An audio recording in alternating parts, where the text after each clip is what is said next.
Capítulo 23 Horcruxes. Harry sentiu o efeito da Felix Felicis começar a passar enquanto se esgueirava sorrateiro de volta ao castelo.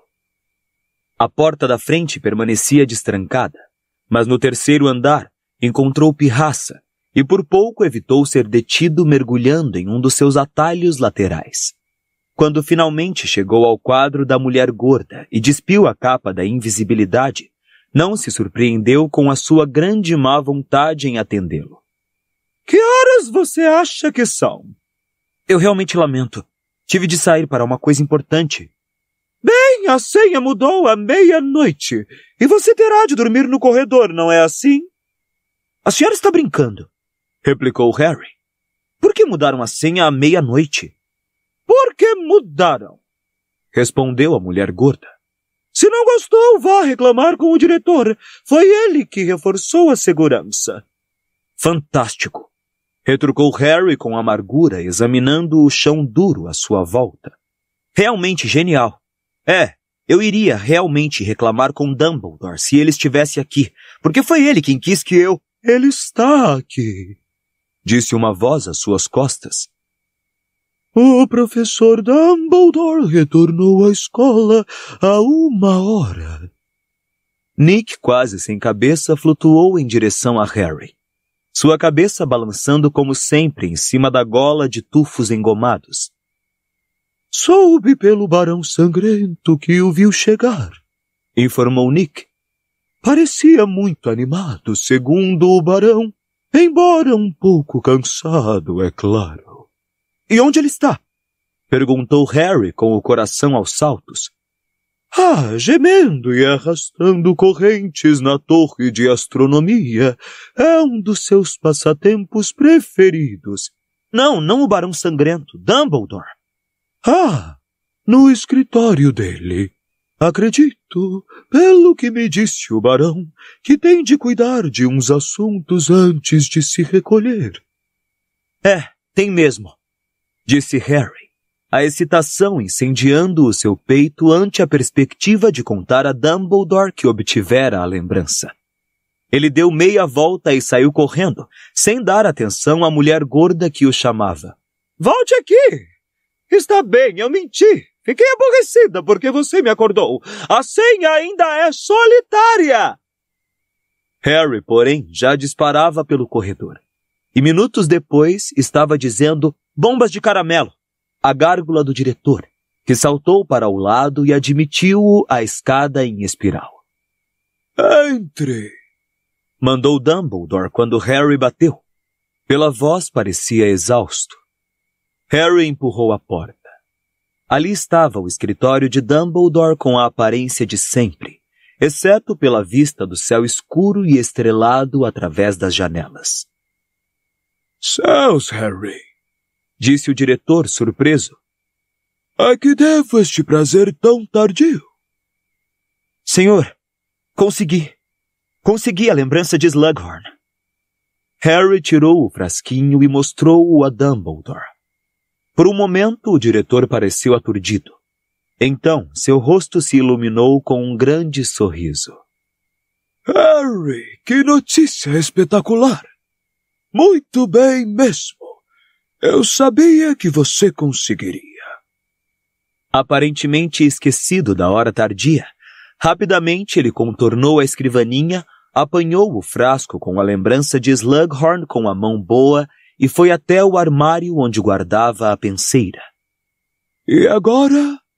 Disse Dumbledore, colocando a bacia de pedra em cima da escrivaninha e despejando nela o conteúdo do frasco.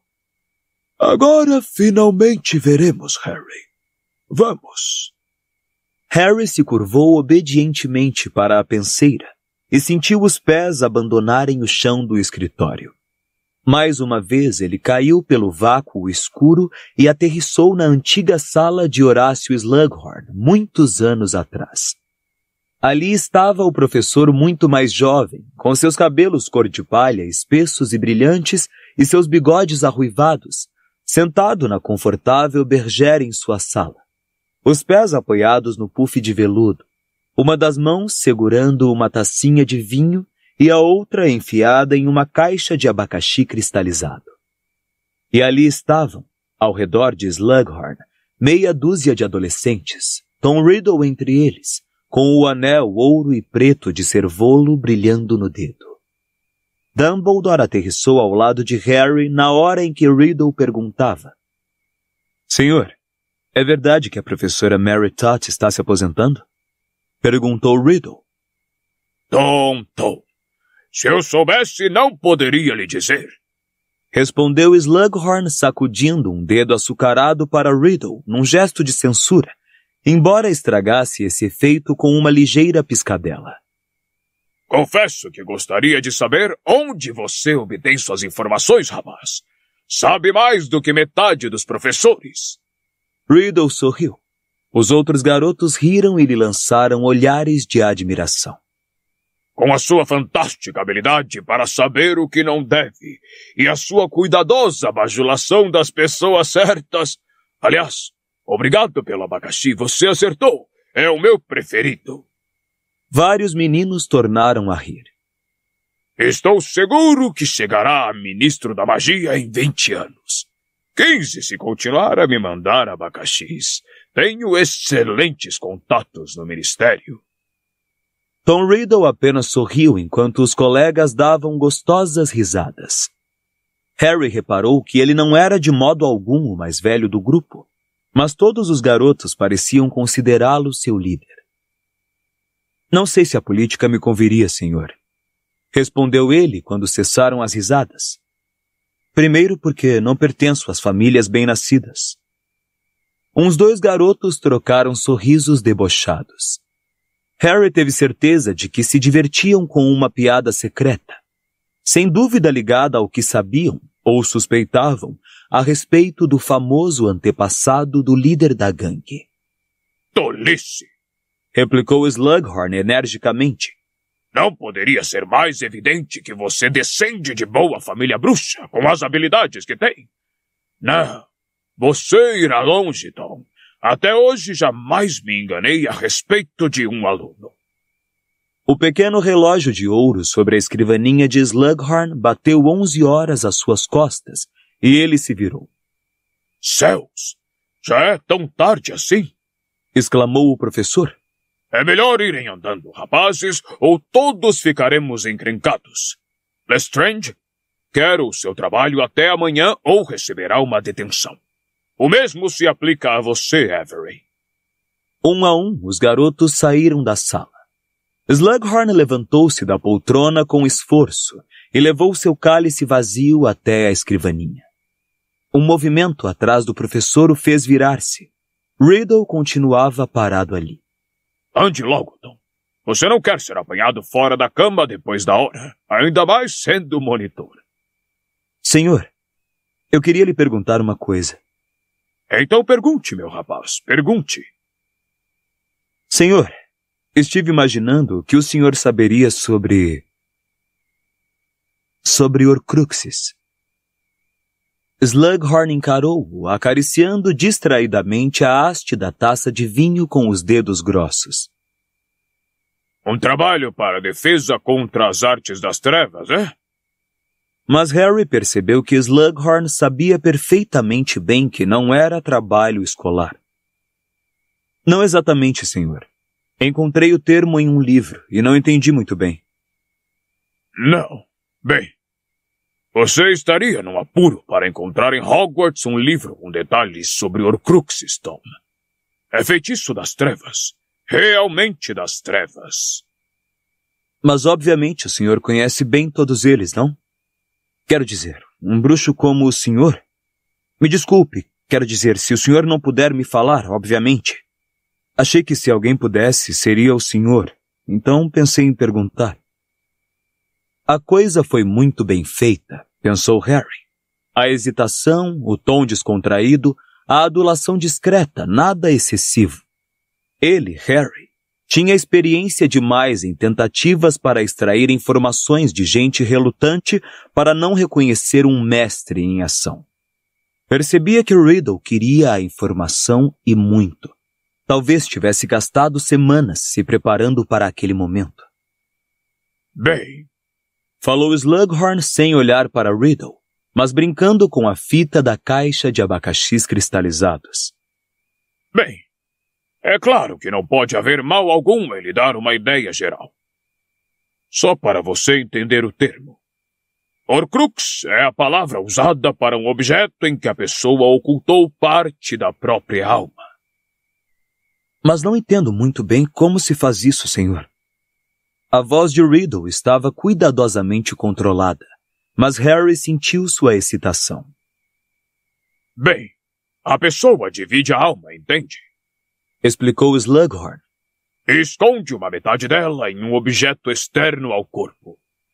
Então, mesmo que seu corpo seja atacado ou destruído, a pessoa não poderá morrer, porque parte de sua alma continuará presa à terra, intacta. Mas, naturalmente, a existência sob tal forma... O rosto de Slughorn murchou, e Harry se viu relembrando palavras que ouvira havia quase 2 anos. Fui arrancado do meu corpo. Me tornei menos que um espírito, menos que o fantasma mais insignificante. Mas ainda assim, continuei vivo. Poucas pessoas iriam querer Tom, muito poucas. A morte seria preferível. Mas a sofreguidão de Riddle naquele momento era visível. Sua expressão era ávida, ele já não conseguia esconder seu desejo. E como é que se divide a alma? Bem, respondeu Slughorn constrangido. Você deve compreender que a alma deve permanecer intocada e una.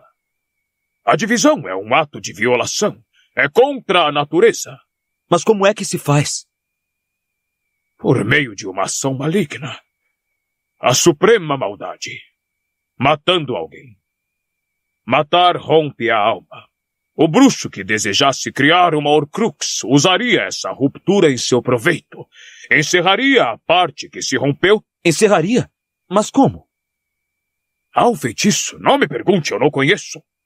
Respondeu Slughorn, sacudindo a cabeça como um velho elefante importunado por mosquitos. Tenho cara de quem já experimentou isso. Tenho cara de homicida. Não, senhor, naturalmente que não. Apressou-se a dizer Riddle.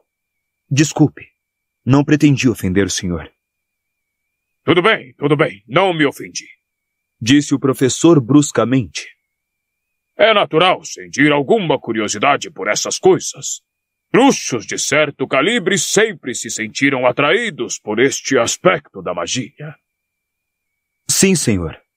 Mas o que não entendo, só por curiosidade, quero dizer, será que o Horcrux serve para alguma coisa? Pode-se dividir a alma apenas uma vez? Não seria melhor, fortaleceria mais a pessoa, se ela dividisse a alma em várias partes? Quero dizer, por exemplo, 7 não é o número mágico mais poderoso? Será que 7... Pelas barbas de Merlin, Tom! Ganiu Slughorn. 7! Já não é bastante ruim pensar em matar uma pessoa? E em todo caso, bastante ruim romper a alma uma vez, mas rompê-la em 7 partes. Slughorn parecia agora profundamente perturbado. Fitava Riddle como se nunca o tivesse visto direito, e Harry percebia que estava começando a se arrepender de ter entrado naquela conversa. É claro, murmurou. Isto é uma hipótese, o que estamos discutindo, não é mesmo? Uma questão acadêmica. É claro que sim, senhor. Concordou Riddle imediatamente. Ainda assim, Tom, não repita para ninguém o que eu disse. Ou seja, o que discutimos. As pessoas não gostariam de pensar que estivemos conversando sobre Horcruxes. É um assunto proibido em Hogwarts, sabe? Dumbledore é particularmente rigoroso nisso. Não direi uma palavra, senhor. Prometeu Riddle se retirando, mas não antes de Harry ter visto de relance o seu rosto, em que se espalhava aquela mesma felicidade delirante do dia em que descobrira que era bruxo. O tipo de felicidade que não realçava suas bonitas feições, mas por alguma razão as tornava menos humanas. Obrigado, Harry, disse Dumbledore em voz baixa. Vamos. Quando Harry voltou ao escritório, Dumbledore já estava sentado à escrivaninha. O garoto sentou-se também e esperou o diretor falar. Há muito tempo estou esperando obter esta prova, disse ele por fim. Confirma a teoria em que venho trabalhando. Me diz que tenho razão e também quanto chão ainda precisamos percorrer. Harry de repente reparou que cada um dos retratos dos antigos diretores e diretoras nas paredes estava acordado e atento à conversa. Um bruxo corpulento, de nariz vermelho, chegara a apanhar uma corneta acústica. Bem, Harry, recomeçou o diretor. Estou certo de que você compreendeu o significado do que acabou de ouvir. A mesma idade que você, com uma diferença de poucos meses a mais ou a menos, Tom Riddle estava fazendo tudo o que podia para descobrir como se tornar imortal. O senhor, então, acha que ele conseguiu? Ele fez uma Horcrux e foi por isso que não morreu quando me atacou? Tinha uma Horcrux escondida em algum lugar? Um pedacinho de sua alma estava segura? Um pedacinho ou muitos? Você ouviu Voldemort? O que ele queria de Slughorn era uma opinião sobre o que aconteceria ao bruxo que criasse mais de uma Horcrux. Que aconteceria ao bruxo tão decidido a evitar a morte que se dispusesse a matar muitas vezes, romper a alma seguidamente para poder guardá-la em várias Horcruxes secretas e separadas. Nenhum livro teria lhe dado tal informação. Até onde sei, até onde estou certo que Voldemort sabia, nenhum bruxo jamais rompera a alma em mais de 2 pedaços. Dumbledore fez uma pausa momentânea para coordenar os pensamentos. Então disse: Há 4 anos, recebi o que considero uma prova decisiva de que Voldemort dividiu sua alma. Onde? Perguntou Harry. Como? Recebia de você, Harry. O diário de Riddle, o que dava instruções para reabrir a Câmara Secreta. Não compreendo, senhor. Bem, embora eu não tivesse visto o Riddle que saiu do diário, o que você me descreveu foi um fenômeno que eu jamais presenciara. Uma simples lembrança começar a agir e pensar por conta própria. Uma simples lembrança exaurir a vida da menina em cujas mãos fora parar. Não. Alguma coisa muito mais sinistra vivia naquele livro. Um fragmento de alma. Disso eu estava quase seguro. O diário era uma Horcrux. Mas isto levantava o mesmo número de perguntas que respondia. O que mais me intrigava e assustava é que o diário tinha sido planejado não apenas como uma arma, mas como uma salvaguarda. Continuo sem entender, disse Harry. Bem, ele produzia o efeito que se espera de uma Horcrux. Em outras palavras, o fragmento de alma oculto no diário foi resguardado e, sem dúvida, desempenhou o seu papel de impedir a morte do dono. Mas não podia restar dúvida de que Riddle realmente queria que alguém lesse aquele diário. Queria que aquela parte de sua alma habitasse ou possuísse outra pessoa, de modo que o monstro de Slytherin pudesse mais uma vez ser solto. Bem, ele não queria desperdiçar todo o seu esforço. Queria que as pessoas soubessem que ele era herdeiro de Slytherin, coisa que ele não pôde assumir naquela época. Correto, disse Dumbledore assentindo com a cabeça. Mas você não percebe, Harry, que se ele pretendia que futuramente o diário passasse a um aluno de Hogwarts, ou fosse plantado nele, estava sendo extraordinariamente insensível com relação ao precioso fragmento de sua alma ali escondido. Uma Horcrux, como explicou o professor Slughorn, serve para guardar uma parte do eu em lugar secreto e seguro, não para o bruxo atirá-la aos pés de alguém correndo o risco de vê-la destruída, como de fato ocorreu. Aquele determinado fragmento de alma não existe mais. Você cuidou dele. O pouco caso com que Voldemort tratou essa Horcrux me pareceu um péssimo agouro. Pareceu-me um indício de que ele devia ter, ou planejava ter, mais Horcruxes. Por isso a perda da primeira não causaria grande prejuízo. Eu não queria acreditar, mas nada mais parecia fazer sentido. Então você me contou, 2 anos depois, que na noite em que Voldemort retomou seu corpo, ele tinha feito uma afirmação alarmante e muito esclarecedora aos comensais da morte. Eu, que cheguei mais longe do que qualquer outro no caminho que leva à imortalidade. Foram essas as palavras que você me relatou. Mais longe do que qualquer outro. E pensei ter entendido o que isto queria dizer, embora os comensais da morte não tenham. Ele estava se referindo às suas Horcruxes, no plural, Harry, o que acredito que nenhum outro bruxo jamais tenha possuído. Contudo, se encaixava perfeitamente. Com a passagem do tempo, Lord Voldemort parecia ter se tornado menos humano, e as transformações que ele sofrera só me pareciam explicáveis se sua alma estivesse mutilada além da esfera do que chamaríamos de maldade normal. Então ele se tornou imperecível matando outras pessoas? Perguntou Harry. Por que ele não fez uma pedra filosofal ou roubou uma, se estava tão interessado na imortalidade? Bem, sabemos que foi exatamente isto que ele tentou fazer 5 anos atrás, afirmou Dumbledore. Mas há várias razões pelas quais, em minha opinião, a pedra filosofal seria menos desejável por Lord Voldemort do que Horcruxes. Embora o elixir da vida de fato prolongue a vida, precisa ser tomado regularmente, para sempre, se quem o beber quiser conservar a imortalidade. Portanto, Voldemort ficaria inteiramente dependente do elixir.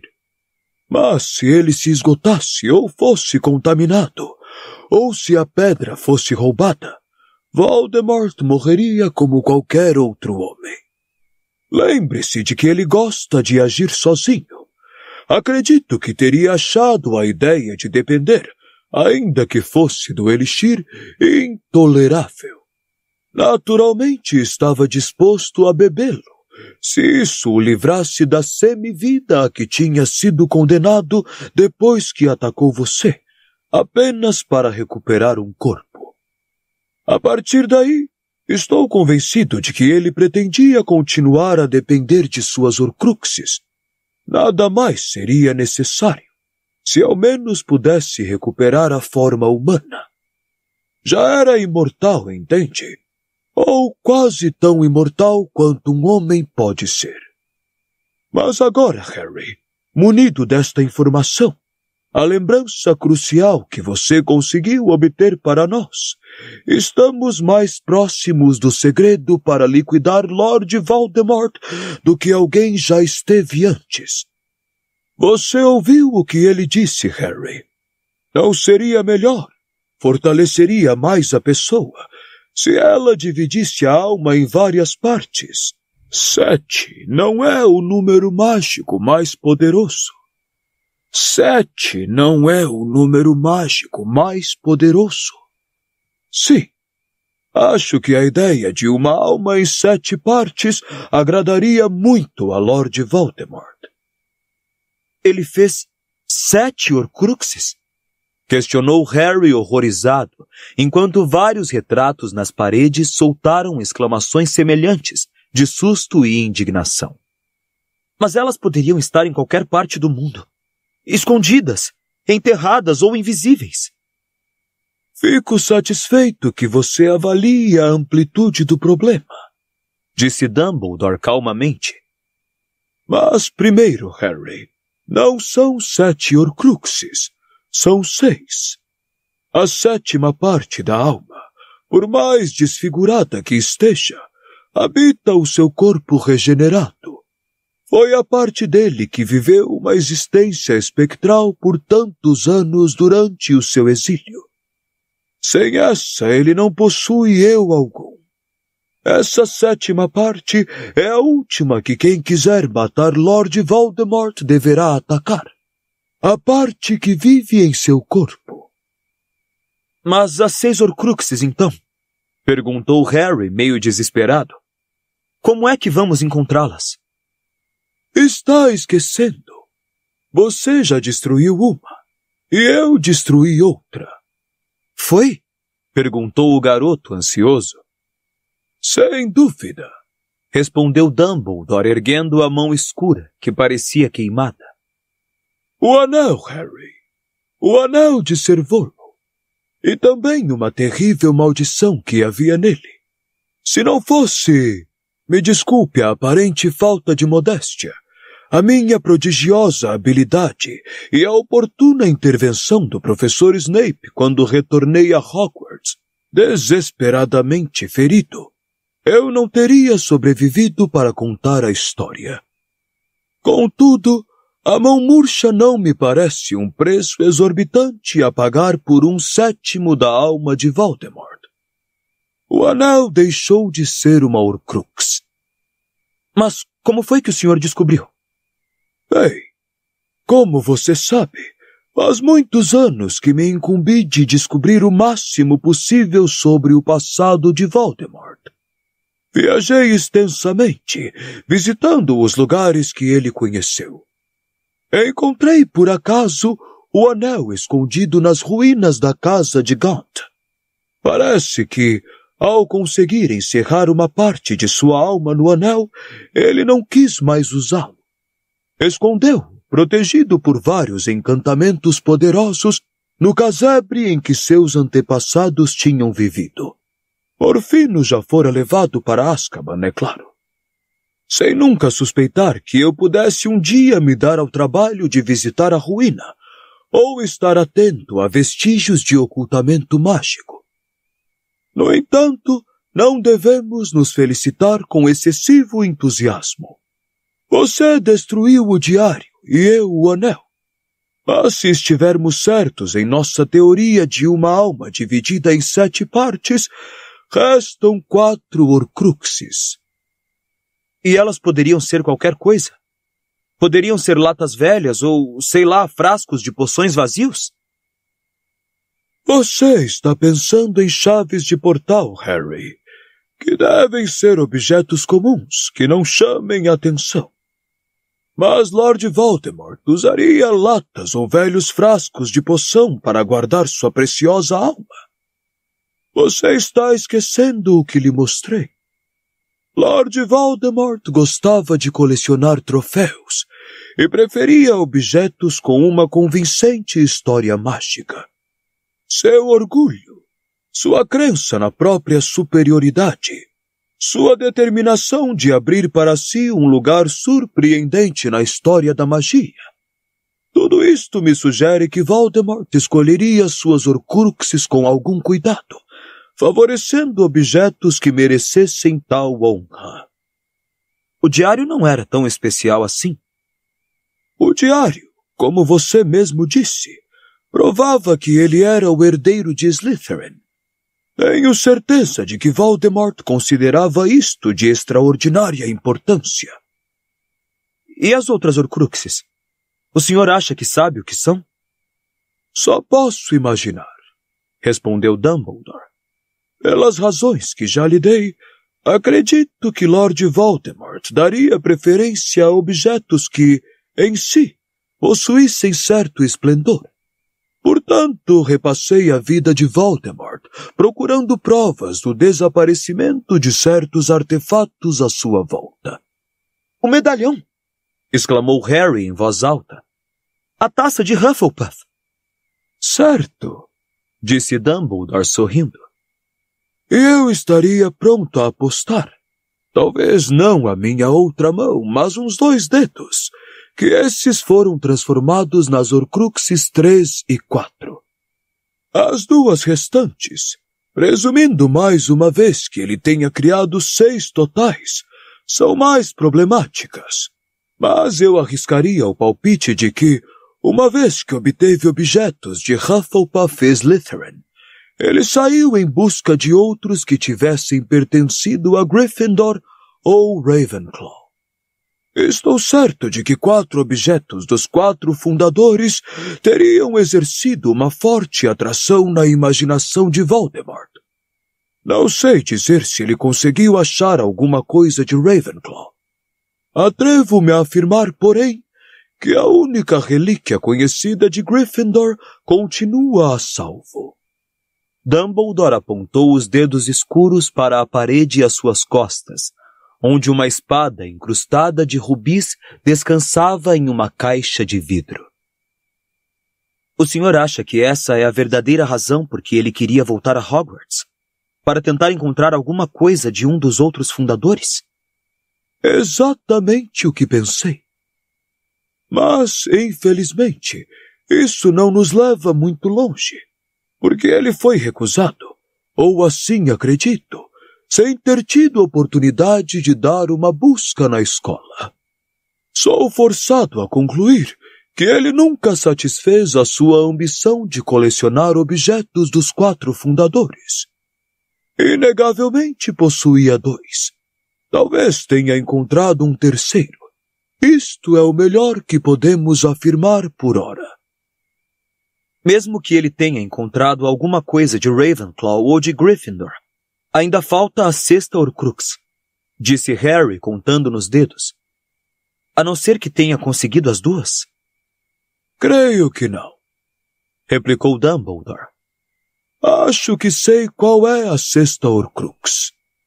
Fico imaginando o que você dirá se eu confessar que há algum tempo sinto curiosidade pelo comportamento da cobra Nagini. A cobra? Espantou-se Harry. Pode-se usar animais como Horcruxes? Bem, não é aconselhável fazer isso, porque confiar uma parte da alma a algo que pode pensar e se locomover, obviamente é muito arriscado. Contudo, se o meu cálculo estiver correto, faltava a Voldemort pelo menos uma Horcrux para completar as 6 que pretendia quando entrou na casa de seus pais com a intenção de matar você. Ele parece ter reservado o processo de criar Horcruxes a morte particularmente significantes. Você certamente estaria neste caso. Ele acreditava que, matando-o, eliminaria o perigo descrito na profecia. Acreditava que se tornaria invencível. Tenho certeza de que pretendia fazer a última Horcrux com a sua morte. Sabemos que ele fracassou. Mas, depois de um intervalo de alguns anos, Voldemort usou Nagini para matar um velho trouxa, e talvez lhe ocorresse transformá-la em sua última Horcrux. A cobra enfatiza a ligação com Slytherin, que por sua vez realça a mística de Lord Voldemort. Acho que ele talvez goste tanto dela quanto é capaz de gostar de alguma coisa.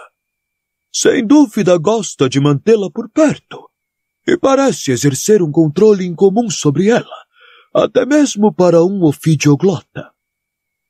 Então, disse Harry, o diário já foi, o anel também.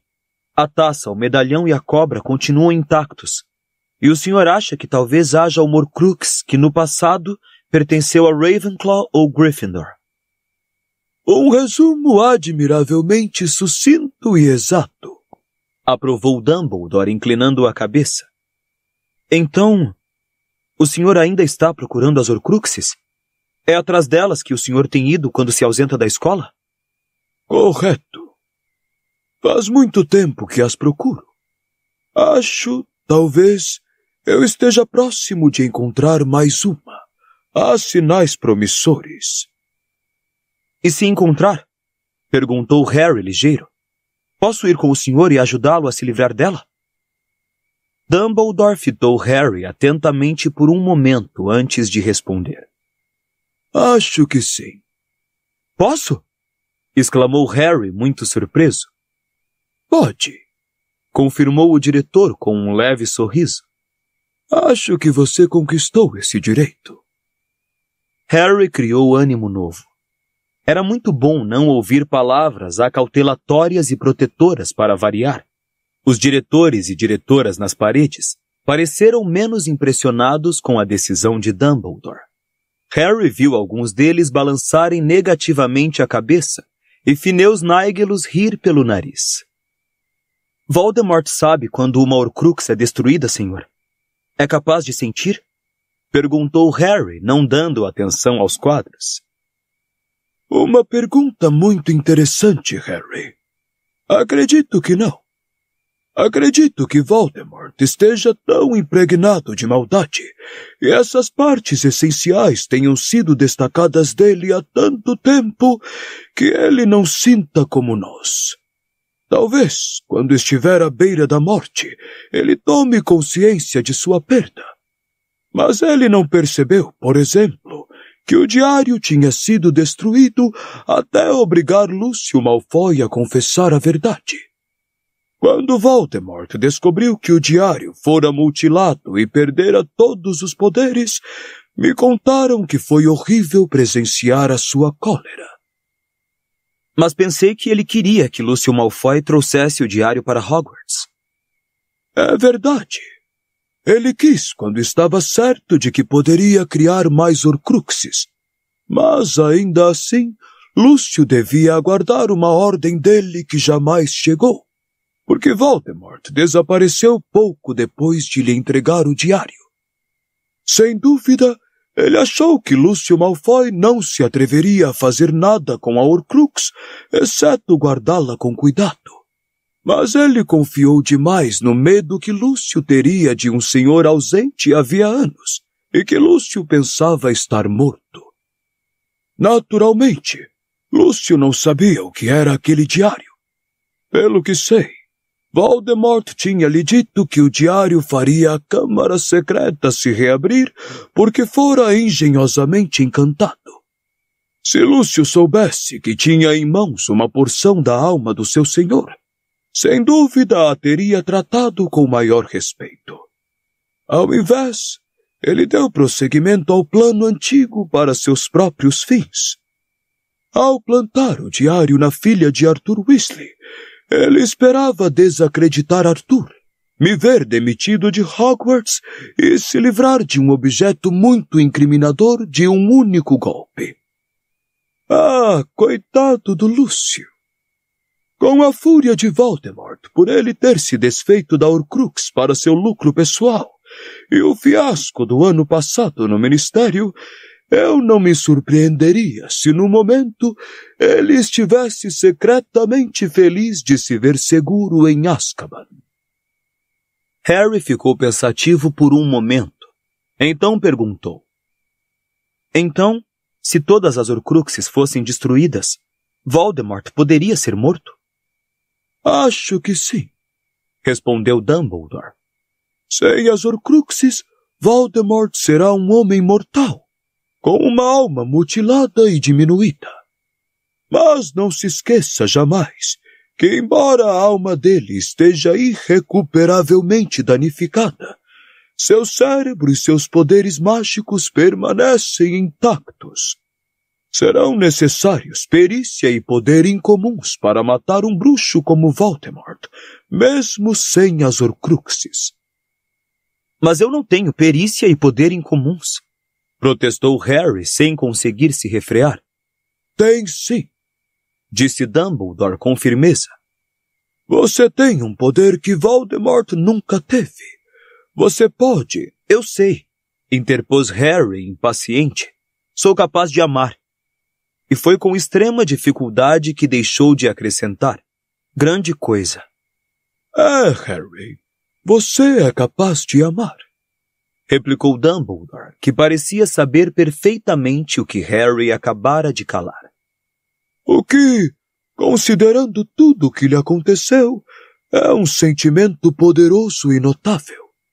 Você ainda é jovem demais, Harry, para compreender a pessoa extraordinária que você é. Então, quando a profecia diz que terei um poder que o Lorde das Trevas desconhece, quer dizer apenas amor? Perguntou Harry, um pouco desapontado. Isso mesmo. Apenas amor. Mas, Harry, nunca esqueça que os dizeres da profecia só têm significação porque Voldemort fez com que tivessem. Eu lhe disse isto no final do ano passado. Voldemort destacou você como a pessoa que ofereceria maior perigo para ele. E ao fazer isso, transformou-o na pessoa que ofereceria maior perigo para ele. Mas isto não acaba dando... Não acaba, disse Dumbledore, agora parecendo impaciente, e apontando a mão escura e murcha para Harry. Você está valorizando demais a profecia. Mas, engrolou Harry, mas o senhor falou que a profecia quer dizer... Se Voldemort nunca tivesse sabido da profecia, será que ela teria se cumprido? Será que teria tido alguma significação? Claro que não. Você acha que todas as profecias na sala da profecia se cumpriram? Mas, replicou Harry aturdido, mas no ano passado o senhor falou que um de nós teria de matar o outro. Harry, só porque Voldemort cometeu um grave erro e agiu segundo as palavras da professora Trelawney. Se ele nunca tivesse matado seu pai, será que teria despertado em você um furioso desejo de vingança? Claro que não. Se ele não tivesse forçado sua mãe a morrer por você, será que teria lhe conferido uma proteção mágica que ele não poderia penetrar? Claro que não, Harry. Você não está entendendo. O próprio Voldemort criou seu pior inimigo, como fazem os tiranos em todo o mundo. Você tem ideia do medo que os tiranos sentem do povo que eles oprimem? Todos eles percebem que, um dia, entre suas muitas vítimas, com certeza haverá uma que se rebelará e revidará. Voldemort não é diferente. Ele sempre esteve atento ao aparecimento daquele que o desafiaria. Ele soube da profecia e entrou imediatamente em ação. E, em consequência, não apenas escolheu o homem com maior probabilidade de liquidá-lo, mas lhe deu armas singularmente letais. Mas é essencial que você compreenda o que ocorreu, disse Dumbledore se erguendo e começando a andar pelo escritório, suas vestes fulgurantes farfalhando a cada passo. Harry nunca o vira tão agitado. Ao tentar matá-lo, Voldemort destacou a pessoa notável que está sentada à minha frente e lhe deu os instrumentos para a tarefa. É culpa de Voldemort que você seja capaz de ler seus pensamentos, suas ambições e até mesmo que você entenda a linguagem das cobras em que ele transmite suas ordens. Contudo, Harry, apesar da visão privilegiada que você tem do mundo dele, que por sinal é uma dádiva que qualquer comensal da morte mataria para ter, você nunca se deixou seduzir pelas artes das trevas. Nunca, nem por um segundo, manifestou o menor desejo de se tornar um dos seguidores de Voldemort. Claro que não, confirmou Harry indignado. Ele matou os meus pais. Resumindo, você está protegido por sua capacidade de amar, disse Dumbledore em voz alta. A única proteção eficaz contra a fascinação por um poder como o de Voldemort. Apesar de todas as tentações que você suportou, de todo o sofrimento, o seu coração permanece puro. Tão puro quanto era aos 11 anos, quando você se mirou no espelho que refletia o maior desejo de seu coração, e ele lhe mostrou apenas o caminho para frustrar Lord Voldemort, em vez de imortalidade ou riqueza. Harry, você faz ideia de como são raros os bruxos que poderiam ter visto o que você viu naquele espelho? Voldemort deveria ter percebido então com quem estava lidando, mas não percebeu. Mas ele agora sabe. Você perpassou a mente de Lord Voldemort sem sofrer o menor dano, mas ele não pode possuir a sua sem sofrer uma agonia mortal, como descobriu no Ministério. Acho que ele não compreende por que, Harry, ele teve tanta pressa de mutilar a própria alma, que nem sequer parou para compreender o poder incomparável de uma alma imaculada e inteira. Mas, senhor, disse Harry, fazendo valentes esforços para não parecer que argumentava. No final, dá tudo no mesmo, não? Eu tenho de tentar matá-lo ou... Tem? Perguntou Dumbledore. Claro que tem. Mas não por causa da profecia, mas porque você, no íntimo, jamais descansará enquanto não tentar. Nós dois sabemos disso. Imagine, por favor, apenas por um momento, que você nunca tivesse sabido daquela profecia. Quais seriam os seus sentimentos com relação a Voldemort agora? Pense! Harry ficou observando Dumbledore andar para lá e para cá à sua frente, e pensou. Pensou em sua mãe, em seu pai e em Sirius. Pensou em Cedrico Diggory. Pensou em todos os terríveis feitos de Lord Voldemort que conhecia. Uma labareda pareceu saltar do seu peito e queimar sua garganta. Eu iria querer que Voldemort fosse liquidado. E iria querer fazer isso pessoalmente. Claro que sim, exclamou Dumbledore. A profecia não significa que você tem de fazer nada, entende? Mas a profecia levou Lord Voldemort a marcá-lo como seu igual. Em outras palavras, você é livre para escolher o próprio caminho, livre para dar as costas à profecia. Voldemort, no entanto, continua a valorizar a profecia e continuará a persegui-lo, o que de fato transforma em certeza que um de nós vai acabar matando o outro, completou Harry. Eu sei. Mas ele finalmente entendeu o que Dumbledore estivera tentando lhe dizer. Era, pensou Harry, a diferença entre ser arrastado para a arena para enfrentar uma luta mortal e entrar na arena de cabeça erguida. Algumas pessoas diriam, talvez, que a escolha era mínima, mas Dumbledore sabia, e eu também, pensou Harry com súbito orgulho, bem como meus pais, que aí residia toda a diferença do mundo.